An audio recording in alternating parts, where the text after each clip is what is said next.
are listening to Radio Angelus on www.radioangelus.accracatholic.org. For a total Catholic radio experience, Radio Angelus is your best choice. For a total Catholic radio experience, Radio Angelus is your best choice.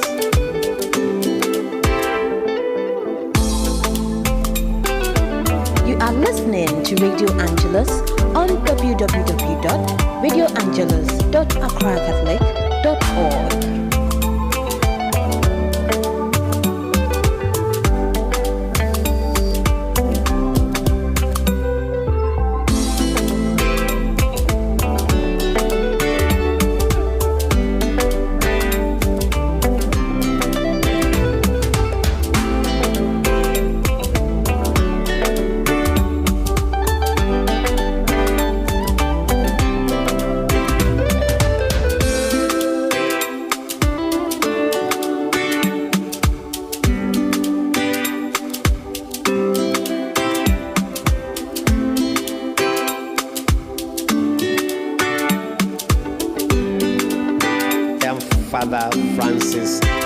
You are listening to Radio Angelus on www.radioangelus.accracatholic.org.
Make known the unknown.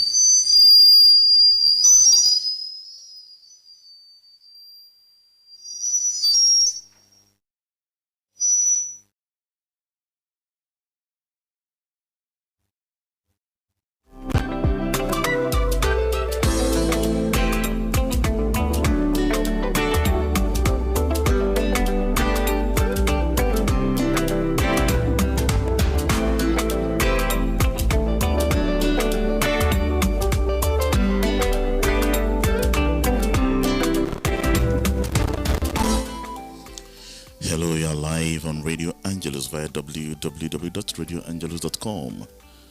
And this is the Mystery Zone, the zone where we make known the unknown, with narratives involving real people at real places. This is a zone where we explain the unexplained.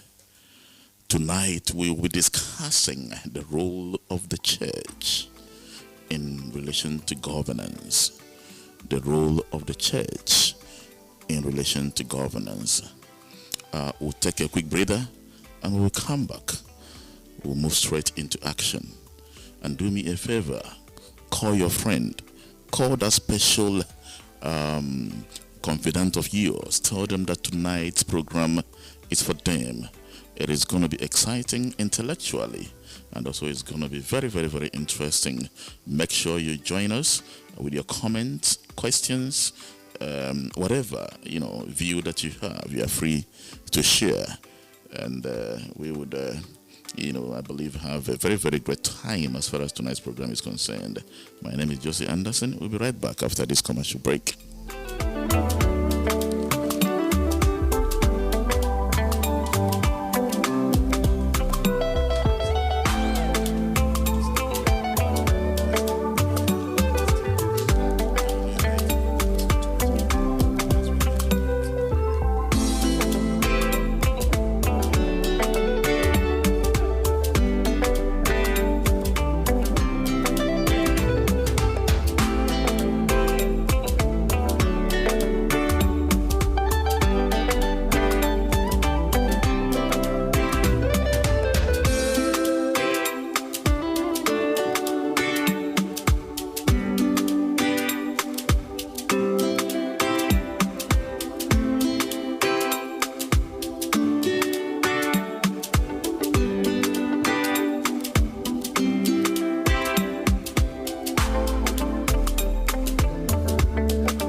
For a total Catholic radio experience, Radio Angelus is your best choice. I'm Father Francis Adoboli, by the grace of God, the Vicar General of the Catholic House of Accra. I want to invite all Alexandria, not only Christians, not only Catholics, all people of goodwill.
welcome back to the Mystery Zone, the zone where we make known the unknown with narratives involving real people at real places. This is the zone where we explain the unexplained. Remember, you're live on Radio Angelus via www.radioangelus.com.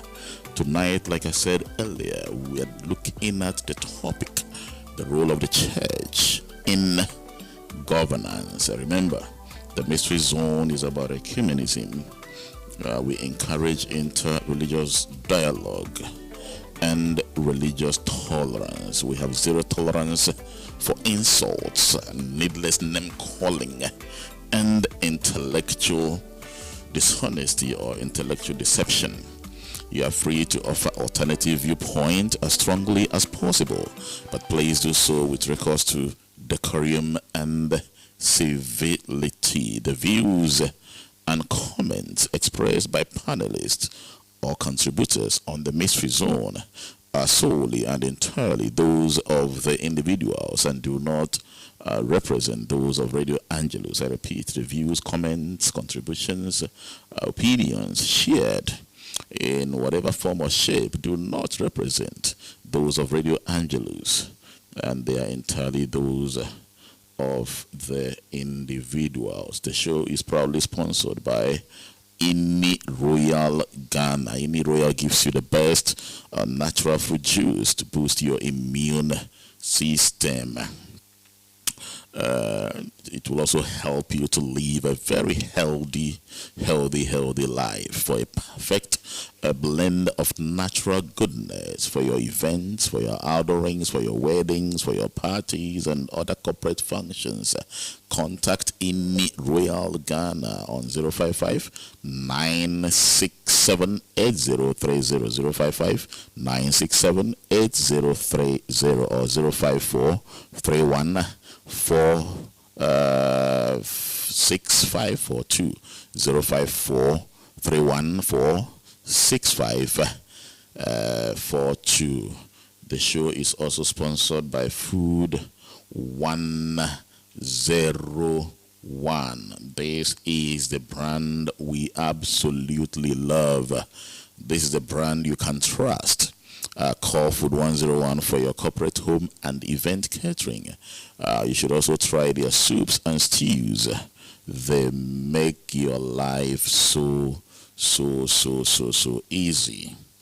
For a healthy homemade food, contact Food 101 on 020-817-5025 or 050-1585-323, 050-1585-323. Remember, the show is interactive. Send in your views, questions, general comments via WhatsApp on 055-1300, 055-1300, or via Facebook at Radio Angelus Ghana. You can also tweet at me at Anderson_Jossey, Anderson_Jossey, and we would be very glad to share your views with our listeners. Tonight on the Mystery Zone, we'll be looking at a very exciting topic. It will be intellectually challenging and also engaging. We would, among other things, examine the role of the church in the intergovernance structure, especially before and after the inception of the Fourth Republican Constitution of Ghana. It is a matter of public knowledge that the church, has contributed in diverse ways as far as the governance architecture is concerned. Now, when you talk about governance in terms of education, we cannot downplay the critical contributions, made by the church as far as Ghana's educational architecture is concerned. For example, some of the best secondary schools in Ghana are all products of the church. Talk about the likes of Wesley Girls, Holy Child, St. Augustine, St. Peter's, St. Thomas Aquinas, St. Mary's, Presec, etc. We cannot make progress without mentioning some of the interventions and contributions made by the church when it comes to, tertiary education. Institutions like Central University, Pentecost University, Methodist University, Catholic University, Dominion University, CIBT, and so on and so forth have all made significant impact in the area of educational governance. Suffice it to say that these schools have helped to train and shape some of our heroes and heroes, who have paid their dues relative to governance and development. In all of these lofty achievements by the church in the area of governance, there are some critics who still contend strongly that the church ought to do more. In fact, they must be seen to be doing more than what they have done. For example, they have called for the government to consider taxing, among other things, taxing, the church differently so as to make, the church more responsible when it comes to, the issue of governance in general. How fair is this proposition in view of the contributions that the church have made and continues to make to advance the cause of governance in Ghana and beyond? Now we ask on the Mystery Zone that should the church be given a more central role with regards to governance? What should be the character of the suggested role if same must be considered? Hasn't the church contributed enough as far as development governance is concerned? Now that it has been alleged that monies can be doubled in the church or in some churches, is the time ripe to get the church to start, paying tax? Depreciation of the cedi. Can the church play any role to help with our currency stabilization? All these and more would be considered tonight only on the Mystery Zone. Now with me, in the studios to do justice to the issues raised, he's not a stranger as far as Radio Angelus is concerned. He's been here before to speak extensively on the issue of,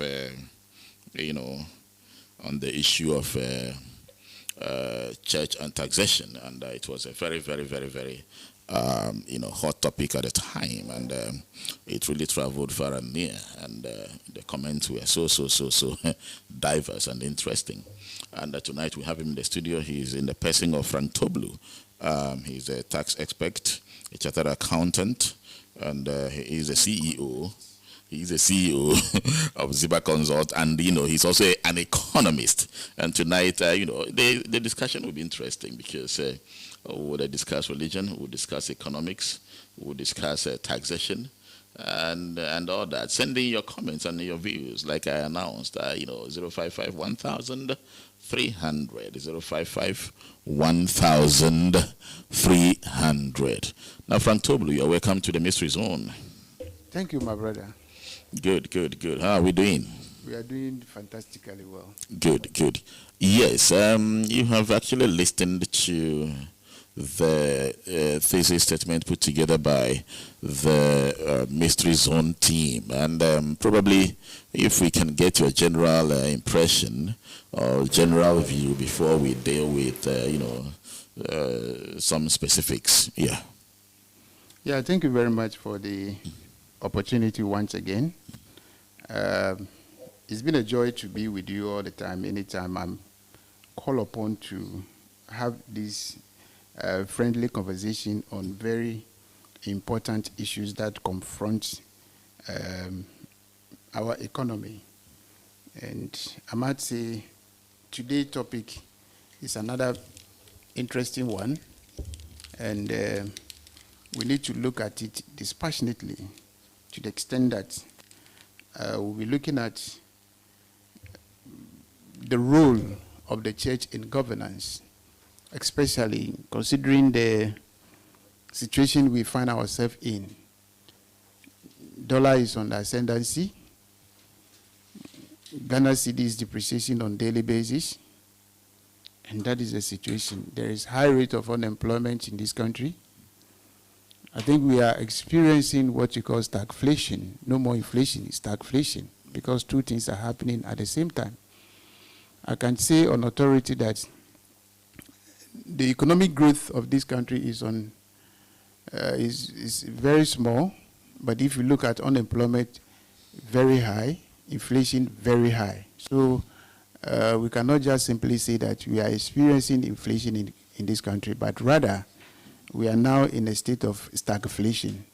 So we'll be considering a lot of things as the discussion continues. Wonderful. Well, listeners, if you just joined us, this is the Mystery Zone, the zone where we make known the unknown with the narratives involving real people at real places. This is a zone where we explain the unexplained. Like I mentioned earlier, we are discussing, the role of the church when it comes to the issue of governance, and we'll be looking at a number of issues tonight. And I believe by the end of the program, we would have been, educated one way or the other as to the current situation of things in Ghana. Now, Frank, people have, suggested that, well, yes, the church, has played some significant roles, when it comes to the area of education. In fact, you cannot talk about governance and then with education in isolation, and they have argued that, yes, the church, has played significant role in that area, but the church ought to do more. And in fact, the church must be given a central role with regards to governance, given the kind of, first of all, the kind of population it commands, the kind of constituency, it represents. I don't know whether you belong to that school of thought. Yes, I do, because if I may ask, tell me which community today in this country we do not have a church. Just mention one. You can't, because every community in this country has a church. And if the church is ignored in governance, it means that we are completely failing. Why am I saying this? A few years back, His Excellency Nana Addo Dankwa Akufo-Addo introduced a program in this country, Planting for Food and Job. All right? Planting for food and job. And then another important one was one district, one factory. I might say I'm not doing politics here. I've been very pragmatic as far as the subject matter is concerned. Yeah. Now, if the religious bodies, in other words, the churches, were directly involved in this project, today we would have been exporting food to other countries. Why am I saying this? One, churches have huge lands across the country. Some churches, not all, some churches have lands. And even if they go into the community, they will be able to have land, establish farms. When I say farms, I'm talking about farms, poultry,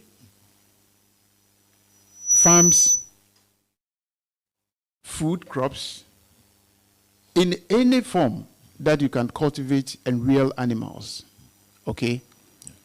In that case, when that happens, you realize that the churches will be in a position, one, to reduce poverty, one, in the church itself, because there are a lot of poor people in the church who go in to pray and seek for manna, which today does not exist, but they continue to go. But if they were involved in this planting for food and job, serious consultation is done, everybody has a role to play. I can tell you for sure, churches would have been feeding this country. That is one important role if they had given the opportunity. So I am strongly suggesting that we should revisit this whole planting for food and job, and then one district, one factory, get the churches involved and see where we'll be heading to. So when you say we should get the churches involved, I mean, in what way? I'm struggling to actually appreciate how the church can be isolated and, be given, what do you call it, some specific assignment to ensure that the policy regarding food, planting for food and job succeeds. I mean, how, I don't really, can you, Yeah, let me explain that. You see, when we come to talk about policy formulation, okay, this is where the whole thing starts from. If governance would be fantastic, it comes from the policy formulation. For example, if you have the idea to do what is called planting for food and job, you must quickly identify the major actors or the key stakeholders in this whole exercise. Now, once you are able to identify them, you call them to a roundtable conversation, and then everybody brings his idea. Then you move on to the how that project or policy is to be implemented.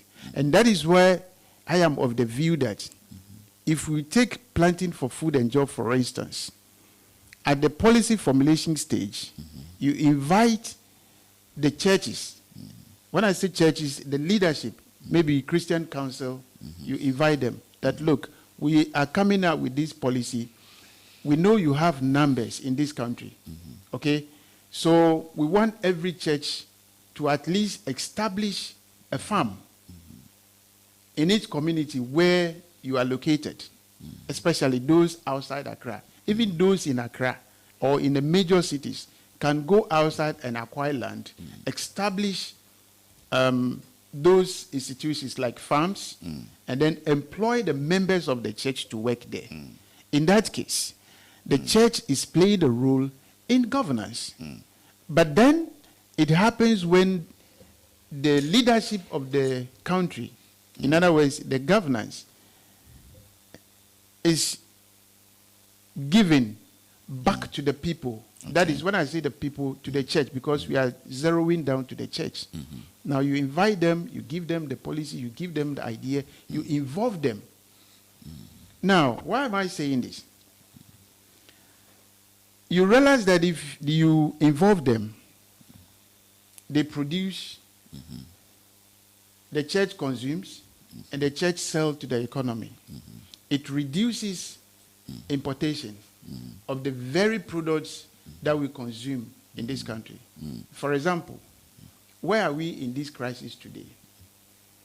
We tend to import everything, virtually everything. Let me put it that way. Now, when your import is higher than export, you are bound to have problems. What is the problem?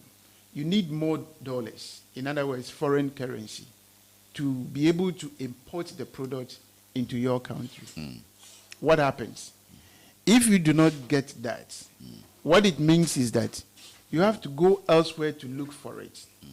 As you continue to look for dollars to enable you import the products or goods into this country, there is something that we call scarcity that will surely set in.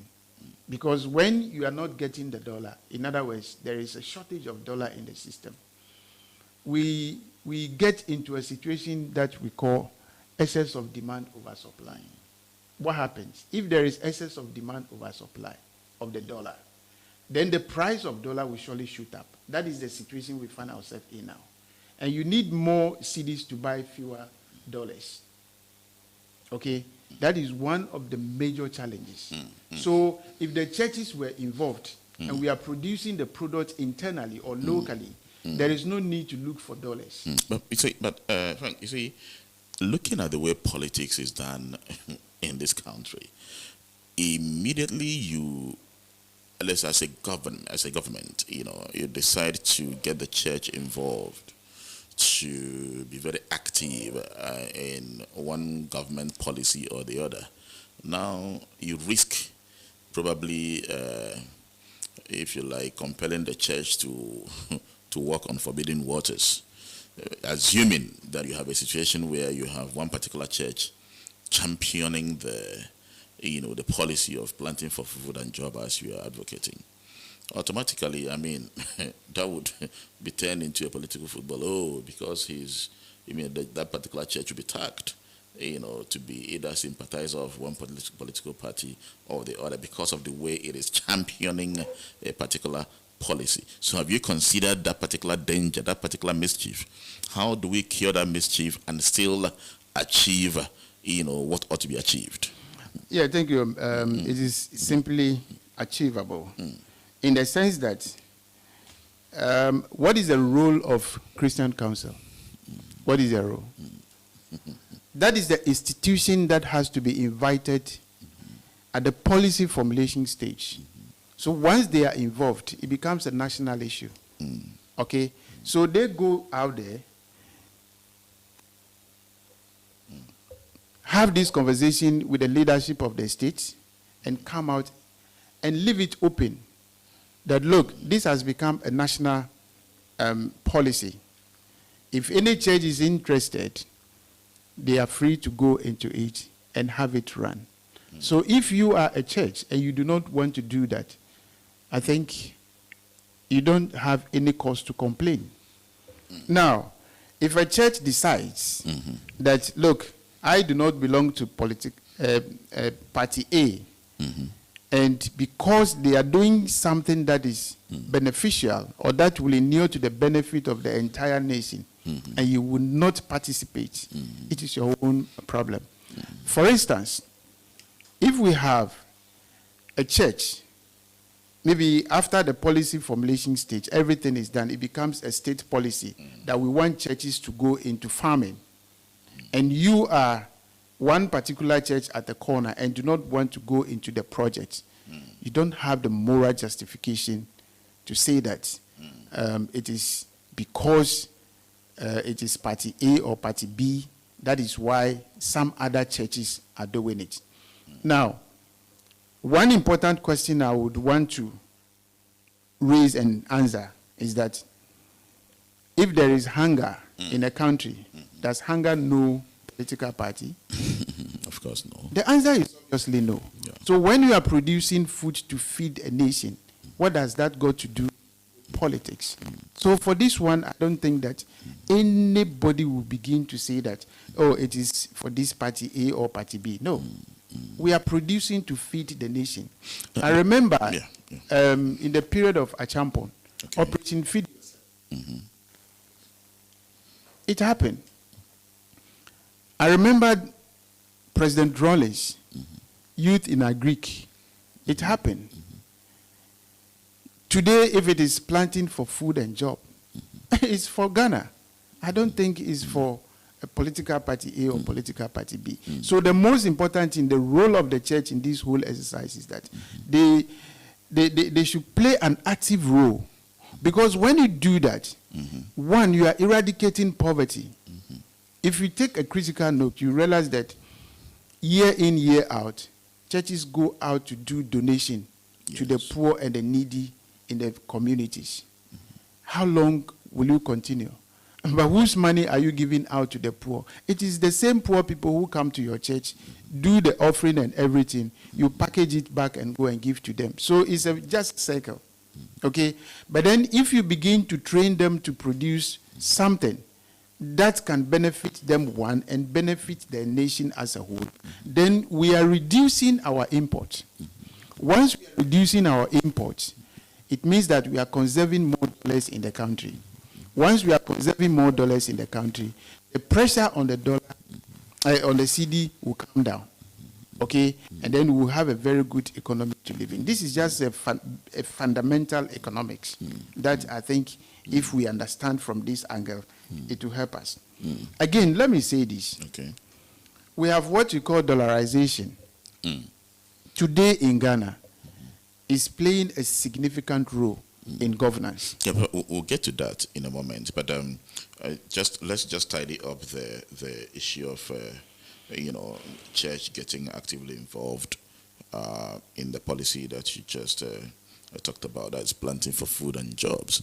And I don't know. I also I have difficulty in appreciating the fact that, well, fine, government may have put together an initiative, and they have christened it, if you like, planting for food and jobs. And mind you that the government also have members, cabinet members, who were active members of various churches.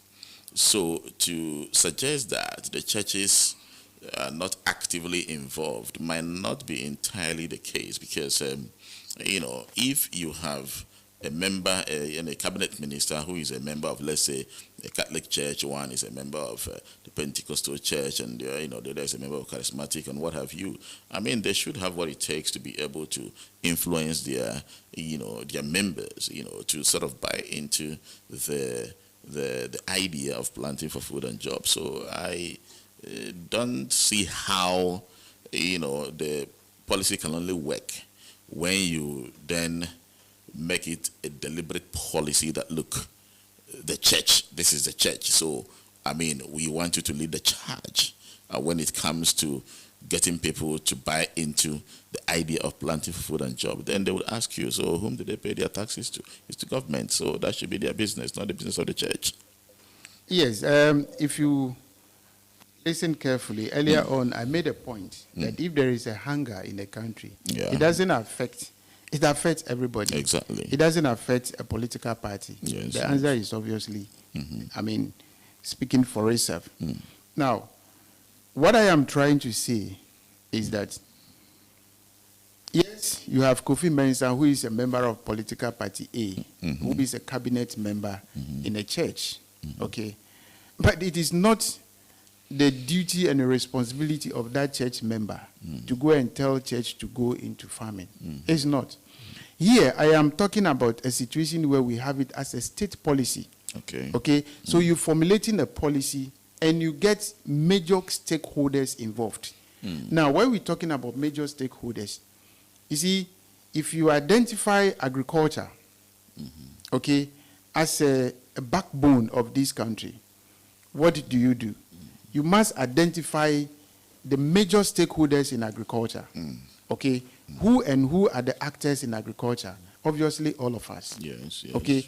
If you go to the United States of America, about 15% of farmers feed America, okay? But if you come to Ghana, you have about 80% of Ghanaians working as farmers to feed the population, which we are not even getting the food to eat. But in America, you have only 15%. Wow.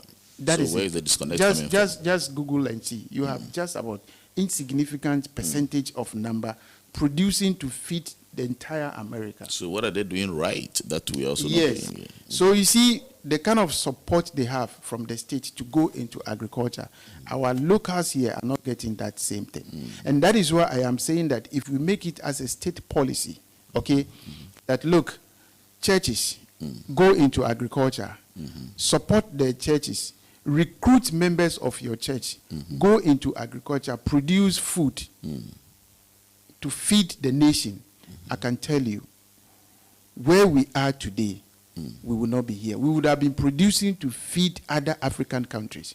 Why am I saying this? For instance, if you take Otabel's church, for instance, okay, it is across the entire country. Yes. All right? So you go to the northern region, you see International Central Gospel Church, okay? Now, they decide to go into agriculture, farming, planting for food and job, okay? Now, can you imagine the number of people they will be able to recruit to go into agriculture in the northern region? Can you imagine the number of people they will recruit to go into agriculture in Ashanti region, in the Volta region, in the Western region, in the Western North, in the Bono North, Tano North? You know the numbers? The answer is speaking for itself. Okay? Now, when we have food coming from all these places, this is just one church I am mentioning. So where would they get the support from, the financial support? That is what I am saying, that one, the church itself, on regular basis, go to the community to give them arms, convert that arms into implements, give them the necessary logistics. With the government policy of planting for food and job, there is going to be a support for that as well. That goes to the community in the name of the church. So when that exercise begins, mind you, in the church, you have agric extension officers in the church there. Okay. Yeah. So they will be supervising these projects, and then also church members. Now, what are you doing? You are creating job for agric extension officers in the church who hitherto had no work to do because government is not recruiting. But for planting for food and job, and a member of the church identify this group of people, recruit them, send them to the farm, produce to feed the nation. Basically, we will be making a giant stride. A giant stride in economic achievement. Basically, that is it. So, I must say that planting for food and job is one of the best projects. One district, one factory is one of the best projects. But they are not properly, packaged and presented to the Ghanaians very well. That is why it looks like it is a failure. But then, what I am saying today, if it is well packaged and represented to the people of this country, I can assure you that it's one of the best flagship projects that can lift up this country from where it is today. And the churches have a role to play in this because they are more into every community than you can imagine. And if they take it, they accept it and take it up, I can assure you, we'll be making a giant stride. Well, listeners, if you just joined us, this is the Mystery Zone, the zone where we make known the unknown with narratives involving real people at real places. This is a zone where we attempt to explain the unexplained. Tonight, we are looking at the role of the church in the entire governance structure or architecture, and with me in the studio providing some exciting perspective to the topic is Mr. Frank Toblo. He's a chartered accountant and an economist. Yes, Frank, there is an elephant that we are discussing, that was when we are off air, that is the issue of depreciation of the cedi against the dollar especially. And I remember you made a very strong or solid point that, look, the church can play a very significant role, in stabilizing, this whole cedi depreciation matter. And I believe you were here when prayers were said to ensure that the cedi does not depreciate any longer. But as to whether, the said prayer, worked, well, it's still a matter that is still being, being debated. But the issue of depreciation, you have cited the issue of dollarization and what have you. So what has the church got to do in all of these? I mean, how can the church, help or contribute to ensure that the cedi remains a bit resilient against, the foreign currencies? Yeah. Yeah, sure. Thank you very much, my brother.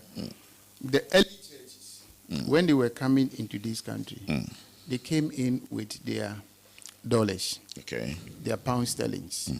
They just mention it. They came. They used these monies to establish the schools that you have just mentioned. They used these monies to establish the hospitals, the clinics that you have just mentioned. All right? But today in this country, we are seeing churches that are rather repatriating their church proceeds to some other countries. Okay? Now, they don't just do anything, but they make sure that they convert these monies into dollars and send it out into their foreign accounts elsewhere. And that is also another pressure on this government. Okay? So what we have to do as a nation is that we have to ensure that churches in these countries do not repatriate monies that they receive within the economy to any other place. Somebody will say, no, the church is in Ghana, but has its head office, let's say, in UK, in Nigeria, in Liberia, and that is where they need the money to operate. Yes. If you need, you see, if, for example, if you go to the United States of America, you set up a church there, and you have a Ghanaian, okay? Yes. Now, if you need CDs in America, it doesn't play a role because you own the church in the US and yet you can't use your CDs there. Use their dollar. All right? Again, if you come to Ghana, you set up your church here, you must operate in Ghana cedis. Okay. That is what I am trying to say. You don't say that I have my head office in US, and for that matter, I am taking all the monies in US dollars and then send it. And when that happens, it puts pressure. I know of some Nigerian churches in this country. They convert and send it back into their countries. And I'm sure you know as well. Now, this is a huge pressure on our currency. Okay. Now, aside that, there is a saying that if you are crying for the chicken, you must cry for the hawk as well. We have a situation where our whole Ghanaian economy is becoming dollarized. Okay, we call it dollarization. What do we mean by that? We try to use dollar to buy everything. Even the government agencies, departments, when you want to quote for certain items, they quote it in the US dollar. Okay? And these are the challenges we have in this country. So why would the CD not be under pressure when all things are quoted in a foreign currency? Because everybody knows that, look, if I quote it in the foreign currency, better for me. So it means that you are helping your own currency to be under severe pressure. And that is what we are doing. And if we continue doing so, our Ghana CD would never, I repeat, would never rise. Now, you made a point that there were times prayers were said to stabilize the Ghana CD. Sincerely speaking, prayers will not solve this problem. It is mental attitude. Mental attitude. All right? And policy direction and guidelines. Okay? Now, if we set it as a policy that, look, no one individual or corporate entity will repatriate its proceeds in foreign currency to its mother country, that ends it. We solve our problem. Okay? Another area, like I said, we ensure that if we strengthen planting for food and job, we're saying that we are reducing import of same goods that we are producing through the planting for food and job. Okay? The pressure on the city will come down. So these are the simple economic fundamentals. If we hold to higher esteem, look, I can assure you, our CD will see the light of the day. Yeah, but Frank, assuming that you have, let's say, an American-owned company, legitimately, engaging in, a very, very exciting economic activity, in Ghana. And at the end of the year or something, as a result of their hustles, if you like, all the things that they have done in the area of business, they made profits. And you and I know that America does not spend cedi, they spend US dollar. And now they have made money legitimately. And they want to send the money home to perhaps maybe when they came down here to set up a business, they contracted a loan from their own country. And the said loan were contracted in US dollars. And when they were bringing in the foreign currencies here to set up their business, you didn't tell them that, look, don't bring in the foreign currency. They did that, and then they want to repatriate the same money to pay off their loans. And you're telling them that, well, they can't repatriate in, in the foreign currency. That would be a very serious, unfair economic, if you like, should I say behavior? It should be an unfair behavior, towards them, don't you think so? Let me refer you to what happened in Libya some years back. All right? Gaddafi, if you're buying a product, whichever country you are coming from, you must convert into their local currency to buy the product. That is the end. Nothing more, nothing less than that. All right? Now, if you go to the United States of America, do you spend cedis there or you spend dollars? Of course, you spend dollars. You spend dollars over there. Now, if we make it a policy that, look, in my country, I spend my money, okay, that ends it. You see, but then before you'll be able to stand to do that and succeed, your structures must be strong enough. The foundations must be strong enough to be able to sustain that. Gaddafi did it and he succeeded. Okay? Now, we have our agriculture standing solid. Yeah. We have our industrial setup standing solid. That ends it. That ends it. These are the key areas that if you have them solid, working for you, you are cool to go. Why am I saying this? If you don't have agriculture standing, food that you consume, you have to depend on another country. Yes. To get it into your own country. That is when they dictate to you what currency you should use to buy the food. Okay? And that, if you do not get it to buy the product from them, hunger sets in from there. Because you are compelled by all circumstances to use the foreign currency to get the goods into your country for the people of your country to consume. But then if you have the foundation and you are able to produce that same product that you have to convert the cedis into dollars to buy, who can even compel you again? Nobody. The person will now start begging you that I want to send goods to your country. You will now begin to dictate the pace. Are you getting the picture? Yeah. So it's just getting your fundamentals right, your structures right.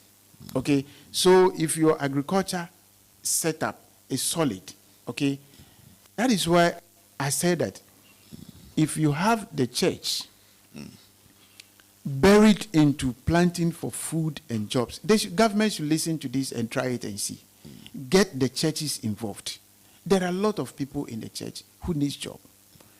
People will go and carry tomatoes from the farm and get money.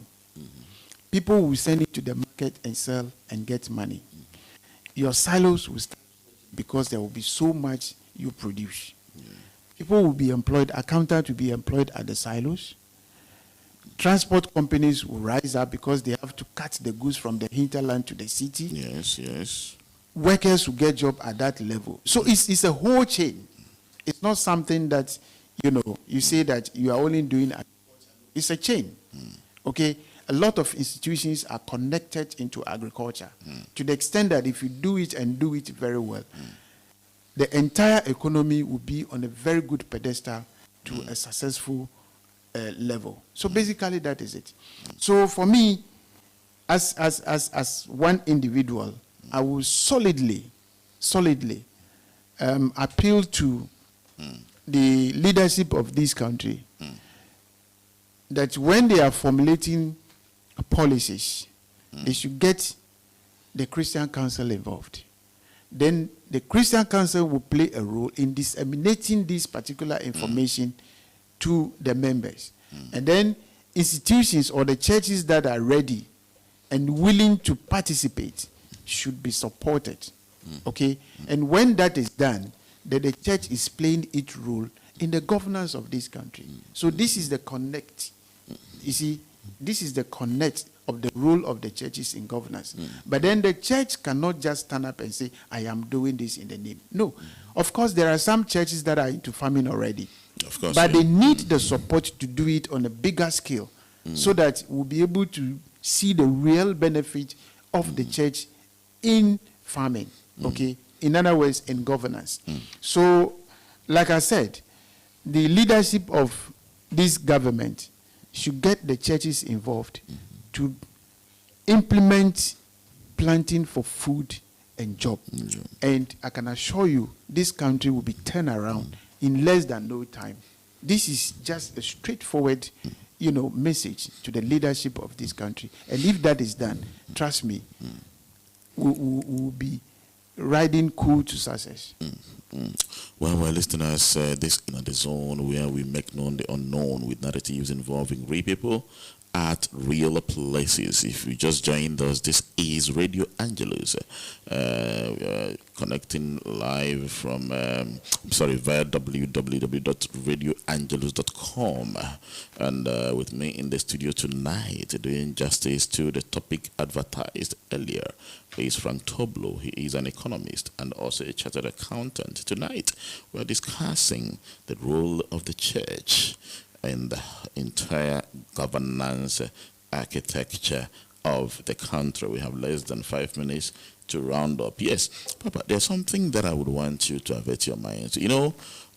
Countries like the UAE, especially Dubai, Qatar and all that, if you look at their currencies, Dubai, I know they use dirham, and if you had the opportunity to sort of travel to that part of the world, let's say 15 years ago or so, you realize that their currency to dollar, for instance, remains the same in terms of the exchange rate. I think 3.66 dirham to $1, and it has remained like that ever since till date. If you go to Qatar, where they will be hosting the World Cup soon, the same thing. And in fact, before now, Libya, the same thing. Their currency hardly nosedives when it comes to the dollar.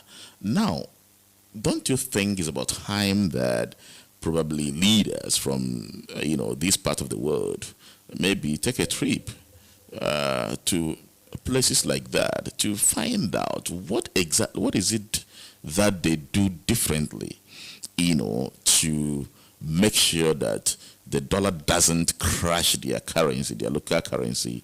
It's just like the way it does to some of our currencies in this part of the world. This over-dependent on the West, the Americas, the Europes, and what have you. It is, the whole thing is, more or less, chasing us so fast into perdition. What do you think is about? I think that it's about time that some of our leaders swallow their pride and figure out what the people, especially in the Middle East and Asia, what they do differently to make sure that their currency doesn't, do not get swallowed by the dollar, just as it is happening recently in our part of the world. I might say that it has to do with attitudinal, okay, and lifestyle. Okay. Yeah, attitudinal and lifestyle. You see, I want to say on authority that, the highest currency in the world, it's not US dollars. Pound sterling? It's not pound sterling. It's Kuwaiti. Kuwaiti, yes. Kuwaiti dinar. All right? Why is it higher than US dollar? Why is it higher than euro? Why is it higher than pound sterling and others? That is what I'm telling you, it's attitude. Okay? You also use the word over-dependency. Perfect. If you are over-depending on somebody who dictates what you should do, this is what will surely happen to us as a nation. And that is why I continuously say that what can cause us not to depend, or in other words, over-dependent on other countries. What do we depend on them for? Today in Ghana, we depend on them for one, food. Okay? Food. Food, okay. Number one, food. Because if you look at our budget, in other words, you look at our import bill, the greater proportion of it is into food, rice, sugar, and oil. These three things. And then, let's say, chicken, frozen foods. Okay? These are the areas that we have a lot of our money going in. Now, come back to the issue. If we do not depend on them to that extent, are we going to import from them? The answer is no. So if we do not import from them, what happens to our CD? It becomes stable. Okay? It is stable because you are no longer in a position to go and look for US dollar. Okay? Yes, because the more you look for it, the more expensive it becomes. So once it becomes expensive, then yours depreciates. So at the end of the day, you realize that your currency continue to fall. The countries that you have mentioned are self-sufficient. They do a lot of agriculture. They do a lot in the industrial sector. Yes. In this case, they don't rely heavily, I'm using the word reservedly, heavily on US. They don't rely heavily on the UK, China, and others. Okay? These countries, to some extent, even ask to produce for them. Okay? Now, what happens here is that getting into this kind of contract or arrangement to produce for these countries demands that they dictate the pace. Okay. All right? Yeah. So you don't have that space to say that because you desperately need that particular product from me, I am giving it to you at this amount of money. No two ways about that. You won't get it. If you like, don't produce and send to my country. I can produce part myself. So basically, these are some of the issues. Honestly, I do not want to use a lot of economic jargons, but I want to come down for each and every one of us to understand and appreciate the position so that we know where we are going wrong and what we have to do right to salvage this country from this economic downturn. Well, I think we've run out of time, but I just want to pick your thoughts finally on this matter. Now, the country is, if you like, should I say, two legs into the, should I say, the corridors of IMF, and I believe you know my background already. We are one of, we are among the socialist, bloc who do not actually succumb or subscribe to this whole concept of IMF and what they stand for. But obviously, as it stands now, the country appears to, to have no choice than to sort of, succumb to their whims and caprices. Probably your immediate thought on the decision to sort of go to IMF for a bailout. Could the country have opted for any other option apart from this? Honestly, where we have gotten to, there is no option than the IMF, because there were things that we should have done right, which we didn't do. Okay? Now, certain policies that were implemented shouldn't have been implemented. That has put a lot of pressure on the country. Certain policies like? Free SHS is number one. It's one of the policies that shouldn't have been implemented the way it is implemented. Okay. Now, when it comes but to critics have argued that what has what has gone into it. Yes, that is where I'm coming to, because you see, like I said earlier, it's a chain. Okay, one thing leads to another. Why do you go to IMF? You go in there because you are not able to manage your economy well. Basically, that is it. To a layman point of view, you are unable to manage your economy well, and that you need some intervention to enable you, keep your budgets afloat. Is that correct? Yeah, that's it. So what we are saying here is that, what did you do wrong? Because when we talk about, fiscal policy, okay, we are talking about the revenue to the state and then the expenditure. Today we are talking about a deficit.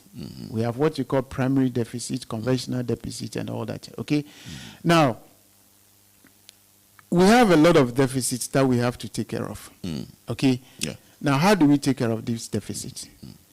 Because deficit, we are talking about your expenditure being higher than your revenue. Yes. Okay, fine. So when you get to that level, this is where the IMF comes in. How did you get to the situation where you begin to have such huge deficit that you cannot manage? How did you come to that level? Because you are unable to implement certain policies right. That is what we're talking about. What are those policies? To me, authoritatively, I can say that free SHS is one of the policies that shouldn't have been implemented the way it was implemented. Now, for instance, somebody going to Achimota Secondary School, okay, those choosing such schools, big schools in this country, should be reserved, okay. When I say reserved, for people who have the capacity to pay. Because if you look at the nature of people who go to these schools, they are coming from certain private schools that hitherto have been paying an amount of 10,000, 8,000 cedis per term to be able to take their children to that school. But when you come to senior high, then it becomes free. Now, somebody will ask, how do I want that policy to be implemented? Okay? Or the whole concept of free SHS. I think it's supposed to be a topic you have to discuss. And I will give you the insight and how it should be implemented so that everybody will have his share in the governance as far as educational system is concerned. It's a serious one. And I am sure that if we are able to, digest, bisect, and break down into pieces, leadership of this country will pick some thoughts from that and begin to run with it. And that will serve it, that segment of our educational system. And at the end of the day, all of us stand to benefit. Now, let me just give you a synopsis of that. Maybe you find time to set a topic purposely for it. What I'm trying to say here is that, one, we have TVET. Okay? You have TVET. You can decide to make TVET free. Okay. Today, we do not have the technical education in this country solid. So you can make TVET from the beginning to the university free of charge. If you veer to do any other program, it's fee paying. It's fee paying, okay. Come on, do you know what that will bring to us as a nation? Do you know what that will bring? People who have the intellect, okay, have the brain and feel that, look, if I go into technical education, I can do ABC. You will see a lot of people running into that area. In no time, we would have gotten a lot of technicians in this country who would have hands on the job, doing a lot of things for this country. Now, we leave the other institutions that are training the arts and science base. Somebody will say that, look, if you do so, you are going to deny the science, the arts, and the others. We have a lot of them in this country. We have a lot. Right from independence, we've been training science and arts. the general arts and community. We have a lot of them, the marketing, the accounting. Now, when we concentrate on one area, look, you will see a people of veering to that area, and we will begin to have more. Okay? Now, in the past, we tend to believe that those who go to technical institutions are the dropout. Yes, yes. I can tell you for sure the answer is not the way we look at it. It's not. Why is it that people who operate from the roadside, the mechanics at the roadside, tend to fix our vehicles when we send it to them, but we think we know better than they do because we have educated to the university. But they will fix your car for you to move. What do you think will benefit if we give this group of people a very good education in technical side? Look, you can have a whole, program to have time to train all those people batch by batch in the technique, to have some level of education, take them through the system, hands on the job, and send them back to where they are. Do you know what they can do? Look, this country would have been something else. So for me, I strongly believe that we need to have time to discuss this segment of the free SHS. All right? Yeah. And I can assure you, it will make an impact in this country. Thank you so much. Well. That does it tonight on the Mystery Zone. Thank you very much, Frank Toblo, for appearing on the show. Well, listeners, that is all that time will allow us, and hopefully we would be with you again next week, Monday. Producer is Nashika Kwe, and so JB sorted me out technically, and I want to thank you all for making time out to be part of this show tonight. God willing, next week, Monday, the same time, we'll be coming your way again with another exciting topic. Next week, we'll be discussing the mysteries of life on the Mystery Zone. The mysteries of life on the Mystery Zone. We would have a gentleman that we nicknamed a bloodline investigator. He'll be in the studio with us next week Monday at 7 p.m.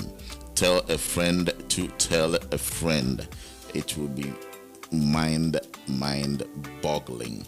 Well, like we say always, stay strong, do no wrong, live long where you belong. We are out. Bye-bye.